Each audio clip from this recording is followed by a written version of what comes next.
దేవునికి స్తుతి స్తోత్రములు యుగయుగములకు కలుగునుగాక. క్రీస్తు పేరట ఈ ప్రసంగాన్ని వింటున్నటువంటి ప్రియమైనటువంటి దేవుని పిల్లలందరికీ కూడా శుభములు వందనములు తెలియజేసుకుంటున్నాను. పిల్లరా, యేసు క్రీస్తు ప్రభువారి యొక్క జన్మదినమును గుర్తు చేసుకొని క్రిస్మస్ సంబరాలు ప్రపంచవ్యాప్తంగా జరుపుకుంటున్నారన్న సంగతి మీకు తెలుసు. క్రిస్మస్ అనగానే, డిసెంబర్ రాగానే క్రిస్మస్ అనగానే క్రైస్తవ బిడ్డల్లో చాలా సంతోషం. క్యారల్స్ పాటలన్నా ఒక సంతోషం, క్రిస్మస్ పాటలన్నా ఒకలాంటి ఆహ్లాదకరమైనటువంటి హృదయంలో సంతోషం కలుగుతుంది. క్రిస్మస్ను ఇష్టపడేవారు చాలామంది ఉన్నారు. కొంతమంది విమర్శించే వాళ్ళు క్రిస్మస్ చేసుకోవద్దు అని రకరకాలుగా మరి క్రిస్మస్ గురించి కామెంట్స్ చేస్తున్నవారు ప్రపంచవ్యాప్తంగా ఉన్నారు. కొంతమంది క్రిస్మస్ 25థేనా, యేసు ప్రభు 25కు పుట్టాడన్న రుజువు బైబిల్లో ఉందా అనే ప్రశ్నలు వేస్తున్నవారు కూడా కోకొల్లలుగా మనము చూడొచ్చు. ఇప్పుడు క్రిస్మస్ 25కు జరుపుకుంటున్నారంటే జన్మదినం యేసుక్రీస్తు పుట్టినరోజని బైబిల్ ఎక్కడైనా ఉందా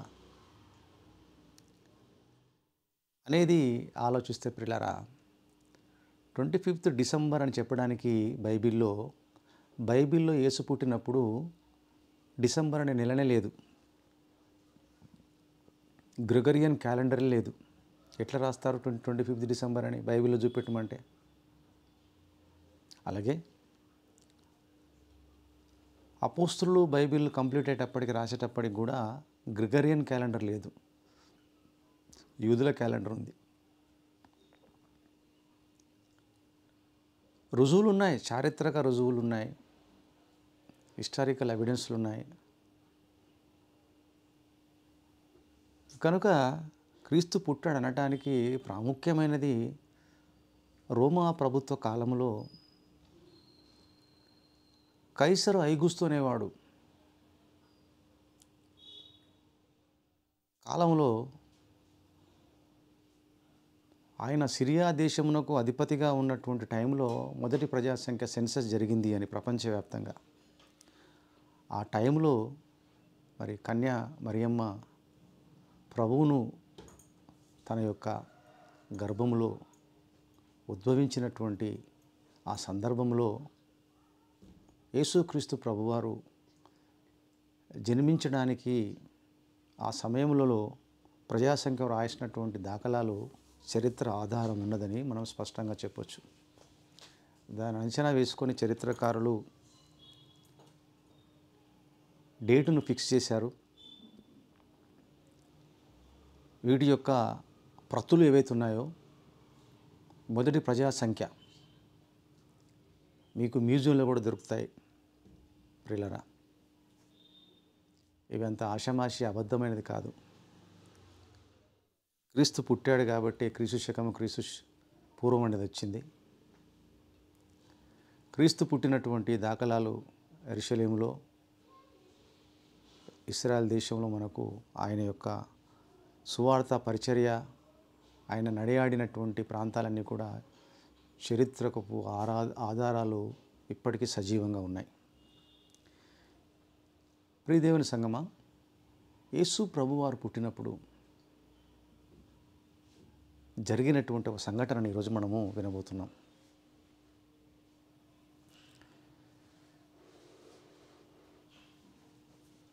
ఆయన పుట్టినటువంటి రోజు ఏమి జరిగిందో ఒకసారి మనం చూద్దాం. లూకా సువార్త 2వ అధ్యాయము 8 వచనాల నుంచి 14 వచనాల వరకు మనము పరిశీలిద్దాం ప్రియులారా. ఆ దేశంలో కొందరు గొర్రెల కాపరులు పొలములో ఉండి రాత్రివేళ తమ మందను కాచుకొనుచుండగా, ఆ దినములలో యేసుక్రీస్తు పుట్టినటువంటి ఆ రోజుల్లో ప్రత్యేకంగా ఆ దినం రోజు పుట్టినటువంటి రోజే ఒక దర్శనం, ప్రత్యక్ష దర్శనం. నిద్రపోతున్నప్పుడు కాదు, వాడు కళ్ళారా చూశారు వాళ్ళు.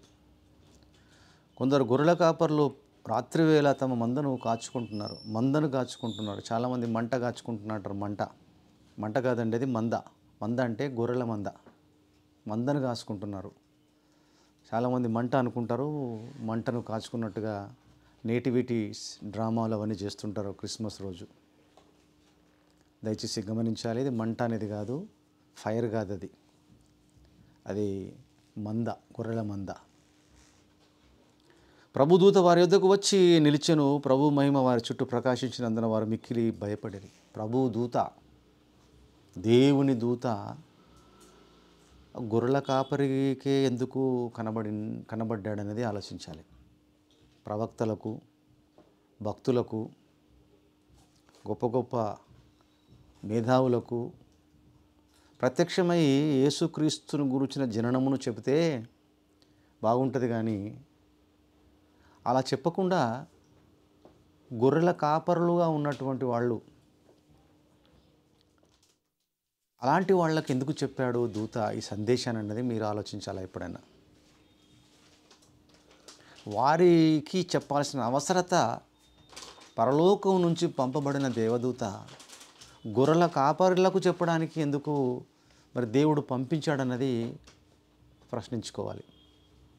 ఎందుకంటే శాస్త్రులు, పరిసయ్యులు, గొప్ప గొప్ప మేధావులు ఉన్నారు యెరూషలేములో. మరి ఆ టైంలో హేరోదు రాజు పరిపాలిస్తున్నటువంటి సమయం అది.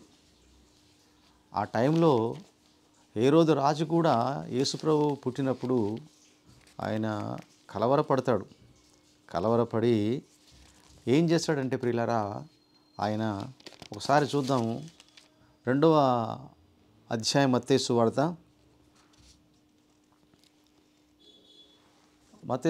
2వ అధ్యాయము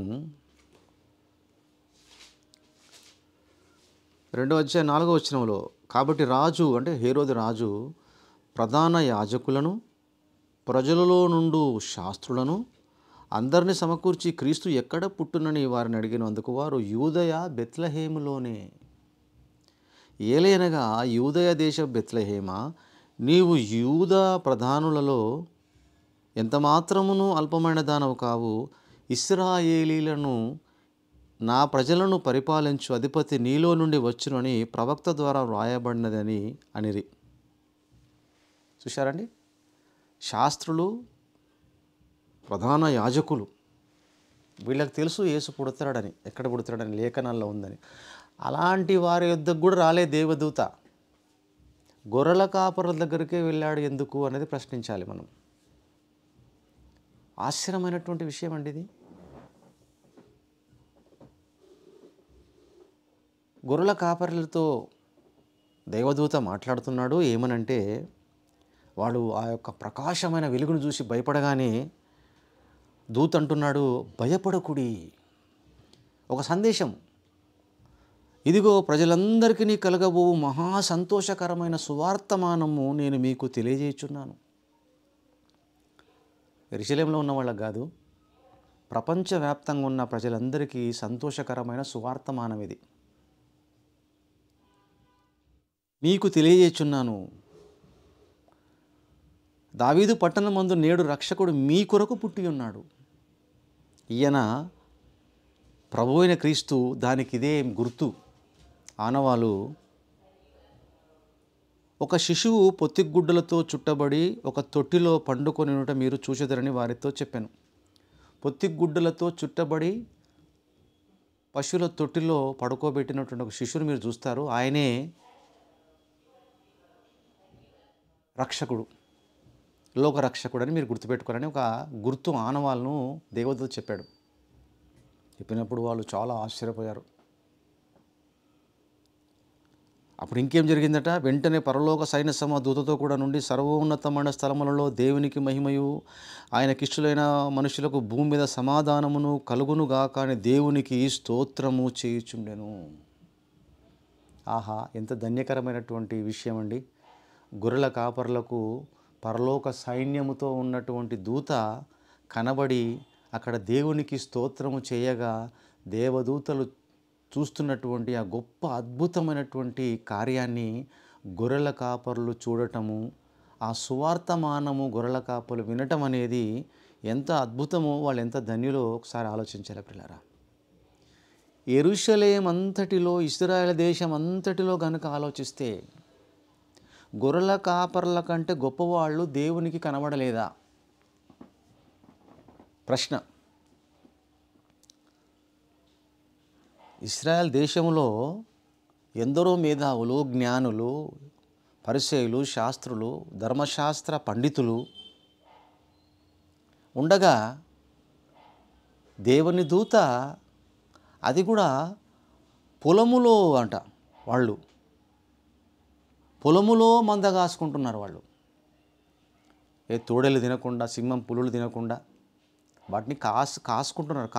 కాపుదలలో ఉన్నారు గొర్రెలను వాళ్ళు.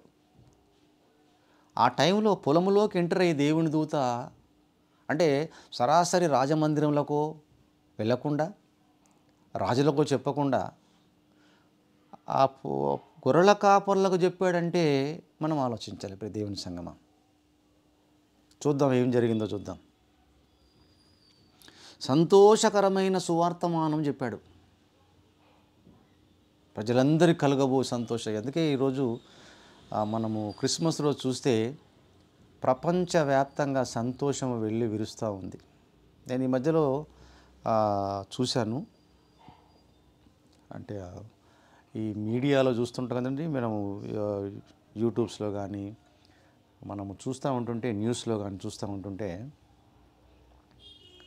ఈ సినిమా సెలబ్రిటీస్ ఎవరైతే ఉన్నారో, మరి ఇతర సెలబ్రిటీస్ ఉన్నారో, వాళ్ళు ప్రభువును నమ్మకున్నా, క్రైస్తవులు కాకున్నా క్రిస్మస్ పండుగను జరుపుకుంటున్నారండి వాళ్ళ ఇళ్ళల్లో. క్రిస్మస్ ట్రీ పెట్టుకొని, శాంటా క్లాస్ క్యాప్ పెట్టుకొని, వాళ్ళ ఇంటిల్లి పాది కుటుంబ సభ్యులతో కలిసి క్రిస్మస్ను జరుపుకుంటున్నారు. మీరు చూడొచ్చు. అంటే క్రిస్మస్ను జరుపుకుంటున్నారంటే సంతోషాన్ని వాళ్ళు కూడా పొందుకుంటున్నారు. ప్రభువు జన్మించినటువంటి సంతోషాన్ని. అదే జరుపుకోవద్దని నేను అనట్లేదు, జరుపుకుంటే సంతోషం. ఎందుకంటే ప్రజలందరికీ కలగబో సంతోషకరమైన సువర్తమానం అని చెప్పాడండి దేవదూత. ఒక్కరికి కాదు కదా. ఎలా వ్యాపిస్తుందో చూడండి మీరు. సంతోషకరమైన సువర్తమానం, అందరూ హ్యాపీగా happy Christmas, merry Christmas. Merry Christmas, happy Christmas అంటే కూడా తెలుసుకోవాలి మీరు. ఈ మెర్రీ క్రిస్మస్ అని ఎక్కువగా అమెరికా దేశంలో చెప్తారు, హ్యాపీ క్రిస్మస్ అని ఇంగ్లాండ్ అంటే బ్రిటన్లో చెప్తారు విష్ చేసుకున్నప్పుడు. యాక్చువల్గా మెర్రీ క్రిస్మస్ అని వచ్చిందే బ్రిటన్ నుంచి, కానీ అది అమెరికా దేశంలోకి వెళ్ళిపోయి మెర్రీ క్రిస్మస్ అయిపోయింది. మహా సంతోషకరమైనటువంటి పండుగ క్రిస్మస్ అని చెప్పుకోవడం. Merry Christmas Americans, happy Christmas Britain వాళ్ళు చెప్పుకోవడం అనేది జరుగుతుంది పిల్లల. దానిని మనం అందరం కూడా ప్రపంచవ్యాప్తంగా కొందరు హ్యాపీ క్రిస్మస్ అని, కొందరు మెర్రీ క్రిస్మస్ అని చెప్పుకుంటున్నారు. అంటే మహా సంతోషకరమైనటువంటి క్రిస్మస్ పండుగ అని దాని అర్థం పిల్లరా. కనుక ఆనాడు దేవదూత చెప్పిన మాట ఎంత నెరవేరిందో చూడండి. పొలములో గొర్రెల కాపరులు, ఎంతమంది గొర్రెల కాపరులు? 8వ వచనంలో, 2వ అధ్యాయం 8వ వచనంలో, ఆ దేశంలో కొందరు చాలా తక్కువ ముందుకు చెప్పిన ఆ సువార్తమానములో ప్రజలందరి కలగబో మహా సంతోషకరమైన సువార్తమానం చెప్పగా ఆ సంతోషం ప్రపంచం అంతా ఈరోజు జరుపుకుంటున్నాడంటే ఎంత కరెక్టో మీరు ఆలోచించండి. నెరవేరింది చూడండి ఎంత కరెక్ట్గా. అంటే అందుకే బైబిల్లో ఉన్న లేఖనాలు నెరవేర్చడం అనేది అది ఇంపాసిబుల్. ఎవరు ఆపలేరు దాన్ని. నెరవేరిపోతాయి అవి, దాన్ని ఎవ్వరు ఆపలేరు. ఆపడానికి సైతాను ప్రయత్నించినా సైతాను విఫలమైపోతాడు అంతే. ప్రియమైన దేవుని సంగమా, కనుక ఇంకేమన్నాడు? వెంటనే పరలోక సైన్యము దూతతో కూడా ఆయనకిష్టులైన మనుషులకు భూమి మీద సమాధానము కలుగునుగా కానీ దేవునికి స్తోత్రము చేయుచుండెను. భూమి మీద ఉన్నటువంటి దేవుని పిల్లలకు సమాధానం కలుగుతుంది. అందుకే అంటాడు కీర్తనకారుడు 16 కీర్తనలు 16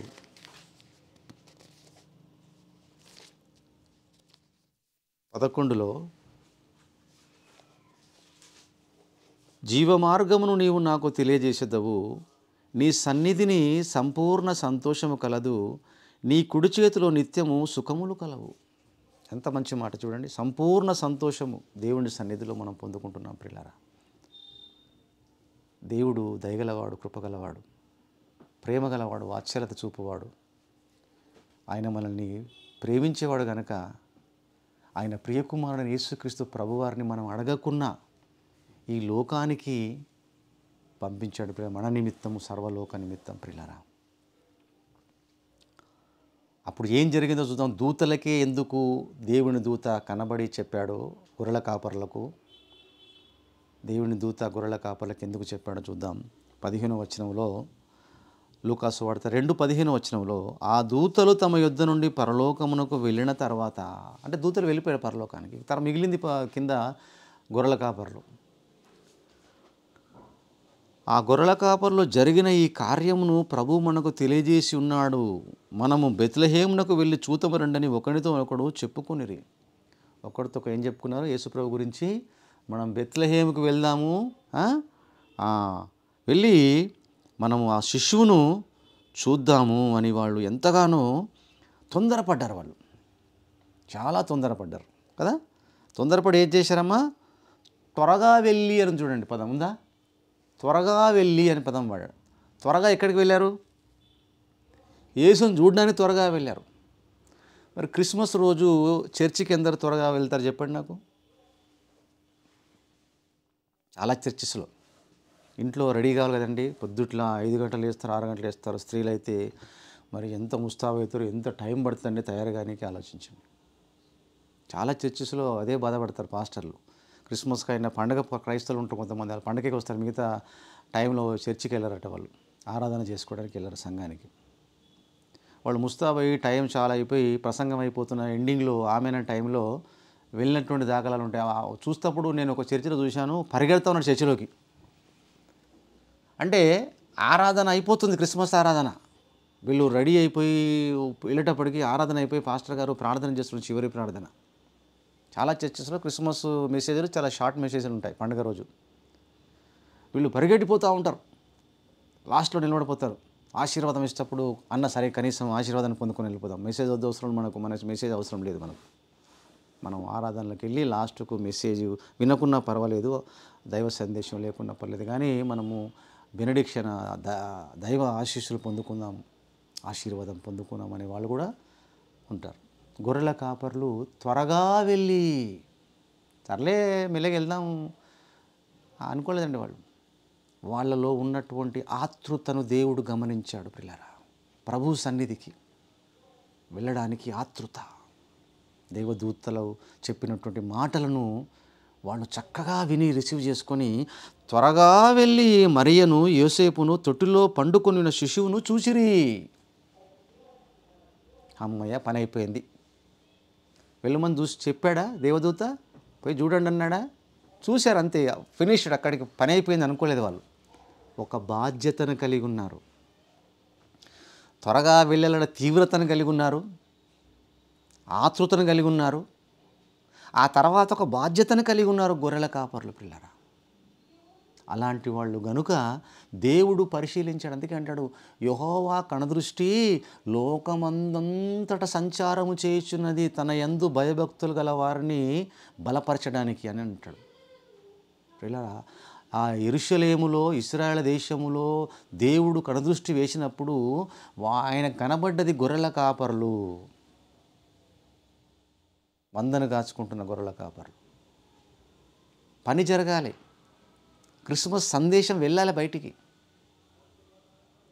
క్రీస్తు యొక్క జన్మమును గురించి ప్రచురం కావాలి.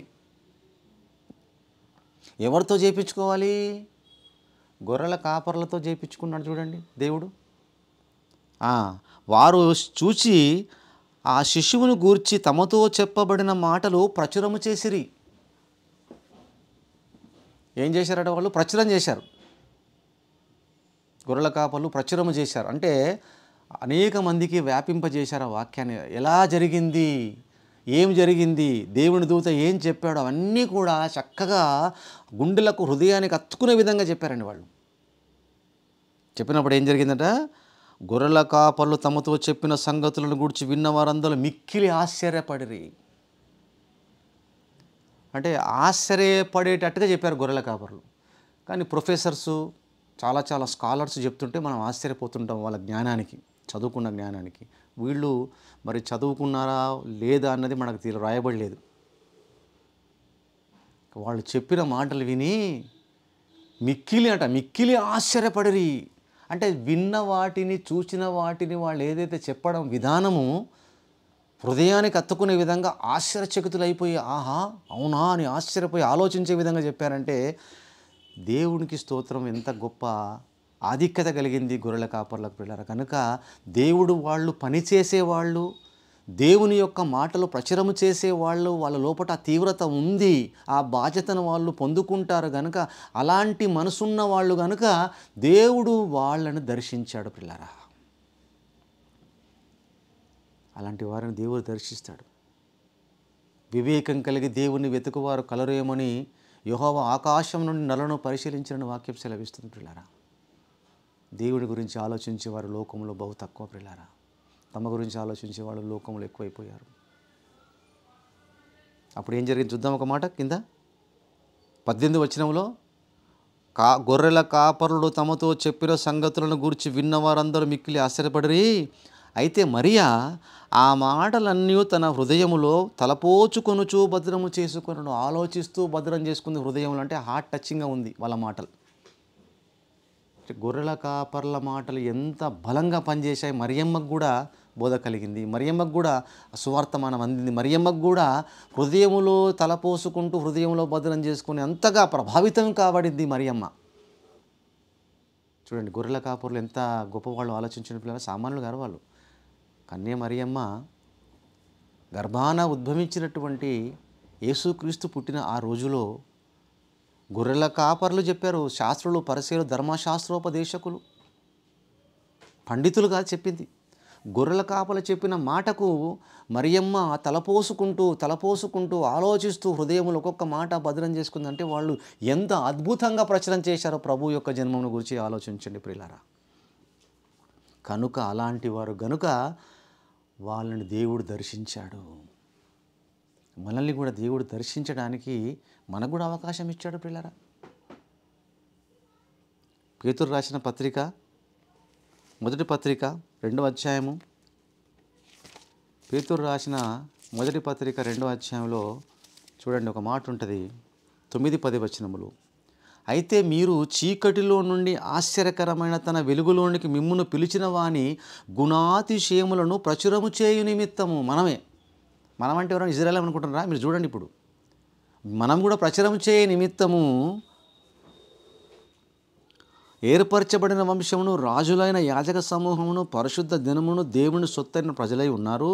ఒకప్పుడు ప్రజగా ఉండక ఇప్పుడు దేవుని ప్రజలైతిరి, ఒకప్పుడు కనికరింపబడక ఇప్పుడు కనికరింపబడితిరి. అంటే మనమే ప్రపంచ దేశంలో ఉన్నటువంటి ప్రజల గురించి చెప్తున్నాడు. ప్రభువుని నమ్ముకున్న వాళ్ళు ఆయన గుణాతిశయములను ప్రచురము చేయ నిమిత్తం ఏర్పరచబడిన వంశమును, రాజులైన యాజక సమూహమును, దేవుని సొత్తైన ప్రజలై ఉన్నారు. మనం కూడా గొర్రెల కాపరుల పాత్ర వహించాలి. ఆనాడు పాత్ర వహించినటువంటి గొర్రెల కాపరు మనం కూడా ప్రచురము చేయమంటున్నాడు. ప్రేమగా, విమర్శన కాదు, దూషణలు కాదు, ఒకరిని విమర్శించడమే కాదు, ప్రేమగా జరిగినటువంటి యొక్క సంఘటనను ఇలా వివరించారు, ప్రచురం చేయమంటున్నాడు పిల్లలు. దాని మీద నమ్ముతారు, నమ్మరు. కనుక దేవుని సంగమా, గొర్రెల కాపర్లను దేవుడు దర్శించిన ప్రధానమైన కారణం ఏమిటంటే వాళ్ళలో ఒక తీవ్రత కలిగిన వారై ఉన్నారు, ఒక ఆతృత కలిగిన వారై ఉన్నారు, వాళ్ళ ఒక బాధ్యత కలిగిన వారై ఉన్నారు. కనుక వాళ్ళని దర్శించాడు. మన జీవితంలో కూడా మనం ఒక తీవ్రత, దేవుని పని అంటే, దేవుని సువార్త అంటే, ప్రభు పట్ల ఒక బాధ్యత కలిగిన వారమైనప్పుడు, ప్రభు పట్ల మనము ఒక భారం కలిగిన వారమైనప్పుడు తప్పక దేవుడు మనల్ని దర్శిస్తాడన్నది మీరు తెలుసుకోవాలి. ఒకవేళ మీలో లేకపోతే మనం కలిగి ఉండటానికి ప్రయాసపడాలి దేవుని సంగమా. నిజంగా చెప్పాలంటే ప్రారంభంలో ఉన్నటువంటి ఇశ్రాయేలును నడిపించడానికి ప్రవక్తగా ఎన్నుకోబడినటువంటి మోషేను కూడా ఎప్పుడు దర్శించాడో ఒకసారి మీరు చూడాలి ప్రియులారా. బైబిల్లో నిర్గమకాండం 3వ అధ్యాయంలో, నిర్గమకాండము 3వ అధ్యాయంలో మోషేను ఎప్పుడు దేవుడు దర్శించాడు అది చూస్తే మనం కొంచెం ఆలోచించడానికి అవకాశం ఉంటుంది. ప్రియులారా, 3వ అధ్యాయంలో చాలా చక్కగా ఉంది. మొదటి వచనం నుండి, మోషే మిద్యాను యాజకుడైన యిత్రో అను తన మామ మందను మేపుచు. ఇక్కడ మేపుచున్నాడు, అక్కడ గొర్రెల కాపర్లు మందను కాయచున్నారు. కాయడం అంటే మందను భద్రముగా కాపాడుకొనుట, నిఘా పెట్టటం. ఎలాంటి జంతువులు, క్రూర జంతువులు వచ్చి గొర్రెలను తినకుండా చంపకుండా. ఇక్కడ మోషే ఏం చేస్తున్నాడు? గొర్రెలను కాయుచున్నాడు. అంటే అవి మేత మేస్తున్నాయి, మేపుతున్నాడు, కాయుచున్నాడు. ఇక్కడ 2 పనులు చేస్తున్నాడు ఈయన.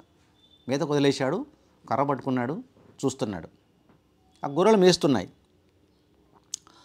ఆ మోషే మిద్యాను యాజకుడైన యిత్రో అను తన మామ మందను మేపుచు ఆ మందను అరణ్యమును అవతలకు తోలుకొని దేవుని పర్వతమైన హేరోబునకు వచ్చెను. అక్కడ ఆయన మందను మేపుచు ఆ ప్రాంతంలో తిరుగుచున్నాడు. ఒక పొద నడిమి అగ్నిజ్వాలలో యెహోవా దూత అతనికి ప్రత్యక్షమాయెను. అతడు చూచినప్పుడు అగ్ని వలన ఆ పొద మండుచుడను కానీ పొద కాలిపోలేదు. ఆశ్చర్యం అనిపించింది. బగ మంట మండుతుంది, పొద తగులుకున్నది. ఆ పొద తగలబడుతూ ఉంది. కొద్దిసేపు చూశాడు, ఆ పొద తగలబడుతూనే ఉంది కానీ పొద కాలిపోవడం లేదు. మంట అలాగే మండుతుంది కంటిన్యూగా. ఆయన ఆశ్చర్యపోయాడు. ఆశ్చర్యపోయి ఏం జరిగిందట? అప్పుడు మోషే, ఆ పొద ఎలా కాలిపోలేదో నేను ఆ దట్టు వెళ్ళి గొప్ప వింతను చూచాను అనుకున్నాడు. చాలా వింతగా అనిపిస్తుంది అని అక్కడికి, అంటే దేవుడు ఆకర్షిస్తున్నాడు మోషేని కనుక అలాంటి వింతను చూపించాడు. ప్రియులారా, దానిని చూచుటకు అతడు ఆ తట్టు వచ్చుట యెహోవా చూచెను. దేవుడు ఆ పొద నడుమి నుండి మోషే మోషే అని అతన్ని పిలిచెను. అందుకు అతడు చిత్తం ప్రభువా అనెను. మోషేను పిలిచినప్పుడు మోషే ఏ క్యారెక్టర్లో ఉన్నాడు? గొర్రెల కాపరిగా ఉన్నాడు. ఎందుకో మీరు ఎప్పుడైనా ఆలోచించారా పిల్లరా? మొట్టమొదటి ఇజ్రాయేల్ ప్రవక్త, గొప్ప దైవజనుడు, గొప్ప ప్రవక్త, మిక్కిలి సాత్వికుడు, చాలా గొప్ప ప్రవక్త. ఆయనకు ఎంతో అనుభవాలు కలిగే జీవితంలో పిల్లలు. ఆయన యొక్క ప్రయాణంలో, కనాను ప్రయాణంలో ఒక స్ఫూర్తిదాయకమైనటువంటి మోషే. అందరికీ ఇశ్రాయేలుడు చాలా రెస్పెక్ట్ ఇచ్చే ప్రవక్త మోషే.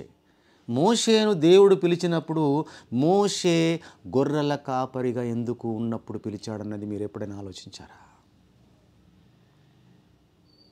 యేసు పుట్టినప్పుడు గొర్రెల కాపర్లకే ఎందుకు దేవుడు దర్శనమిచ్చాడంటే ప్రియులారా, గొర్రెల కాపరిగా యేసు ఈ లోకానికి రావడానికి సాదృశ్యమే మోషే.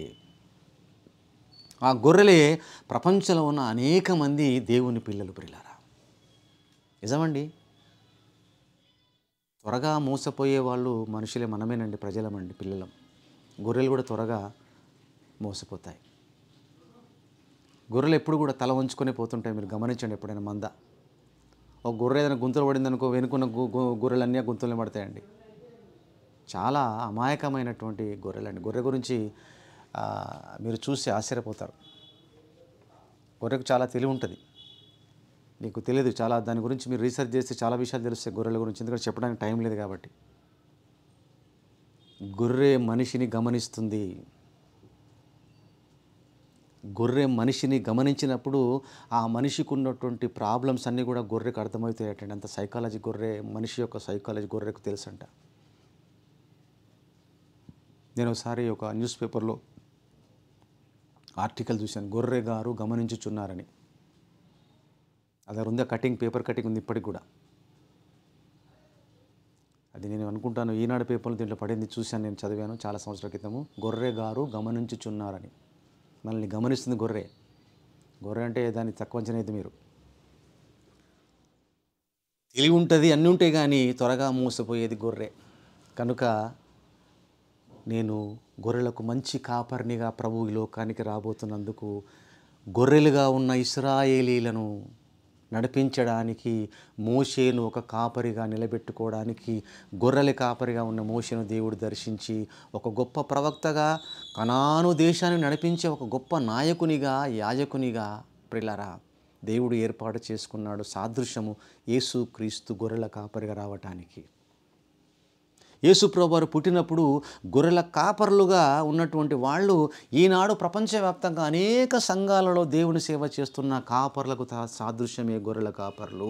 ఆ సంఘంలో ఉన్నటువంటి విశ్వాసులు గొర్రెలుగా ఉండటానికి సాదృశ్యంగా గొర్రెల కాపర్ను సెలెక్ట్ చేసుకున్న క్రీస్తు పుట్టినప్పుడు దేవుడు ప్రియులారా. ఇది అద్భుతమైన విషయం. దేవునికి స్తోత్రం కలుగునుగాక. న్యాయంగా పరిపాలించాలి సంఘమును. సంఘ కాపరులు చక్కగా కాపరులు మరి వారిని నడిపించవలసిన వారే ఉన్నారు ప్రియులారా. చూద్దాం ఒక మంచి మాట. లూకాసు వార్త 2వ అధ్యాయం తొందరగా 20వ వచనం. లూకాసు వార్త 2వ అధ్యాయం 20వ వచనం. అంతటా ఆ గొర్రెల కాపరులు తమతో చెప్పబడినట్టుగా తాము విన్నవాటిని కన్నవాటినంటిని గురించి దేవుణ్ణి మహిమపరచుచు స్తోత్రము చేయుచు తిరిగి వెళ్ళిరి. ఇదెంత గొప్ప మనస్సు, మంచి మనసు. ఆలోచించండి. తీవ్రత కలిగి ఉన్నారు, ఆతురత కలిగి ఉన్నారు, బాధ్యత కలిగి ఉన్నారు. అవి నిర్వర్తించారు, ప్రచురం చేశారు. చివరికి ఏం చేశారట? దేవునికి కృతజ్ఞతలు చేసుకుంటున్నాను, స్తోత్రం చెప్తున్నారు. ప్లేరా, అయ్యా మాకు మీరు దర్శనం ఇచ్చారు, మేము ప్రచురం చేశాం ప్రభువుని గురించి, మాకు ఇచ్చినటువంటి ధన్యకరమైన జీవితం కొరకై మీకు స్తోత్రము, స్తుతి స్తోత్రము కలుగునుగాక. ప్రియులారా, ప్రభువును కలిగినటువంటి దేవుని పిల్లలారా, మీ జీవితంలో మీకు ఇచ్చిన రక్షణ భాగ్యాన్ని బట్టి, మీకు ఇచ్చినటువంటి విశ్వాసాన్ని బట్టి, మీ జీవితాలలో మన జీవితాలలో దేవుడు చేస్తున్న అద్భుత కార్యాలను బట్టి మనము దేవునికి స్తోత్రం చెప్పుకుంటున్నామా? దేవునికి స్తుతులు చెల్లిస్తున్నామా? లేక సుఖపడుతూ సంతోషపడుతూ దేవుడిచ్చి ఆశీర్వాదాలు పొందుకుంటూ మనము ప్రభువును మర్చిపోతున్న వాళ్ళ ఉన్నామా? అలాంటి పరిస్థితులు ఉంటాయి. చైతన్యగాడు ప్రభువును జ్ఞాపకం చేయనీయడు. నువ్వు సుఖపడుతుంటావు, నువ్వు సంతోషపడుతుంటావు, నీకు దేవుడు అనేక అద్భుతాలు చేస్తుంటాడు, ఆశీర్వాదాలు ఇస్తుంటాడు, వాహనాలు కొనుక్కుంటావు, ఇండ్లు కొనుక్కుంటావు, స్థలాలు కొనుక్కుంటావు, పిల్లల్ని చక్కగా చదివిస్తుంటావు. నేను కష్టపడ్డాను, నాకు ఈ బిజినెస్ చేశాను, ఇందులో నాకు డబ్బు బాగా వస్తుంది, నేను ఉద్యోగం చేస్తున్నాను, నాకు చాలా మంచి ఇంక్రిమెంట్స్ వస్తున్నాయి, నేను చేసుకుంటున్నాను, నేను చదివిస్తున్నాను, నేను చూస్తున్నాను, నా తెలివితోటి నేను ఆస్తులు సంపాదించుకుంటున్నాను అనేటట్టుగా సైతానగా నిన్ను మిస్గైడ్ చేస్తాడు. దేవుణ్ణి ప్రభువును జ్ఞాపకం చేయనీయడు. తస్మాత్ జాగ్రత్త విశ్వ క్రైస్తవ సంగమా. నీ జీవితంలో ఏది కలిగినా దేవునికి స్తుతి చేయవలసిన వాడవి ఉన్నావు. నీ కర్తవ్యం అది. కారణం అపోస్తుడైన పౌలు అన్నాడు ఏమనంటే, నేను ఏమై ఉన్నను దేవుని కృప వలనై ఉన్నాను. ఎంత గొప్ప ఆధిక్యత ప్రియులారా, ఎంత గొప్ప జ్ఞానం ఉన్నది ఆయనకు, ఎంత గొప్ప భక్తుడు ఆయన. అపోస్తులలో ఎవరికి కలగని అద్భుతమైనటువంటి ఆశ్చర్యకరమైన కార్యాలు భక్తుడైనటువంటి అపోస్తుడైన పౌలు గారితో దేవుడు చేయించినటువంటి సందర్భాలు ఉన్నాయి. సాక్షాత్తు ప్రభువు కనపడ్డాడు పౌలు గారికి, అద్భుతమైనటువంటి పరిచర్య చేశాడు పౌలు గారు. అలాంటి పౌలు అన్నాడు, నేను ఏమై ఉన్నానో దేవుని కృప వలనై ఉన్నాను. ప్రియులారా, మన జీవితంలో ఒక బాధ్యత కలిగి ఉన్నాం, మనది మర్చిపోవద్దు. మనం గొర్రెల కాపర్ల వలె సంఘ భారాన్ని కలిగినటువంటి దేవుని పిల్లలారా, ప్రభు పరిచర్య భారాన్ని కలిగినటువంటి ప్రపంచ క్రైస్తవ విశ్వాసులారా, మీరు వేసే కానుకలు, మీరిచ్చే గిఫ్టులు, మీరిచ్చే ఏదైతే దేవుని కొరకు పరిచర్య నిమిత్తం ఇస్తున్నారో, మీరు కూడా గొర్రెల కాపర్ల వలె పరిచర్యలో మీరు పారిభాగస్తులు అవుతున్నారు కనుక మీరు కూడా గొర్రెల కాపర్లే. పాస్టర్లు అనుకోకండి. మీరు పరిచర్య కొరకు సహకరిస్తున్నా మీరు గొర్రెల కాపర్ల వంటి వాళ్ళు. కానీ ఏముండాలంటే మనలో ప్రియమైన దేవుని సంగమా, తీవ్రత ఉండాలి మనలో. ప్రభు పట్ల, వాక్యం పట్ల బాధ్యత కలిగి ఉండాలి. మనము దేవుని వాక్యం పట్ల ప్రియులారా, ప్రభు పట్ల ఆతృత కలిగి ఉండాలి దేవుని సేవ విషయంలో. అలాగే దేవుడిచ్చే కృపను పొందుకుంటూ ఆయనను స్తుతించి స్తోత్రము చెల్లించే గొప్ప కృపను కలిగి ఉండాలి ప్రియులారా, దేవుని సంగమా. కనుక అట్టి జీవితాన్ని కలిగి ఉందాం, విశ్వాస జీవితంలో సాగిపోదాం. ఎప్పటికీ మనం ప్రభువును మర్చిపోకుండా, ప్రభువును విస్మరించకుండా, మన ఊపిరినంత కాలము ప్రభు సేవలో ముందుకు సాగుదాం. సాతానుడు ఎన్ని ఇబ్బందులు, ఇరుకులు, కష్టాలు, నష్టాలు కలిగించినా వెనకంజ వేయకుండా వాక్య వెలుగులో ముందుకు సాగుతూ ప్రభువును సేవిద్దాం, పరలోకాన్ని సంపాదించుకుందాం, ఆశీర్వాదాలు సంపాదించుకుందాం. తలలు వంచండి, ప్రార్థన చేస్తాను. పరిశుద్ధుడవైన తండ్రి, మహోన్నతుడవైన మా దేవ, మా మంచి కాపరి, మీకు స్తోత్రములు చెల్లించుకుంటున్నాము నాయన. చక్కటి వాక్యమును విన్నాము నాయన. గొర్రెల కాపరులు వారి యొక్క మనస్సు ఎలాంటిది, మీరెందుకు క్రీస్తు ప్రభువారు జన్మించిన రోజు దేవదూత ద్వారా గొర్రెల కాపరులను ఎందుకు దర్శించారో మీరు తెలియజేసిన విధానాన్ని బట్టి మీకు వందనములు, స్తుతులు, స్తోత్రములు చెల్లించుకుంటున్నాము. మాకిచ్చినటువంటి ఈ చక్కటి మీ మాటలను బట్టి, మీరు గుర్తు చేసిన మా బాధ్యతలను బట్టి మీకు స్తోత్రాలు చెల్లించుకుంటున్నాము. విన్న ప్రియ బిడ్డలందరినీ మీరు దీవించి ఆశీర్వదించండి. ప్రియమైనటువంటి పిల్లలు శ్రద్ధతో మీ వాక్యాన్ని విన్నారు. వాక్య వెలుగులో వాళ్ళు ముందుకు సాగుటకు మీ కృపను అనుగ్రహించండి. ప్రత్యేకంగా మీ ఆశీర్వాదాలు పొందుకొని వాక్యానుసారంగా వారి జీవితంలో ముందుకు సాగుటకు మీ కృపను అందరికి దయచేయమని ఈ ప్రార్థన మీ ప్రియ కుమారుడు, మా రక్షకుడు నాయన యేసుక్రీస్తు ప్రభువారి పేరట ప్రార్థించి అడిగి వేడుకొనుచున్నాము తండ్రి. ఆమేన్.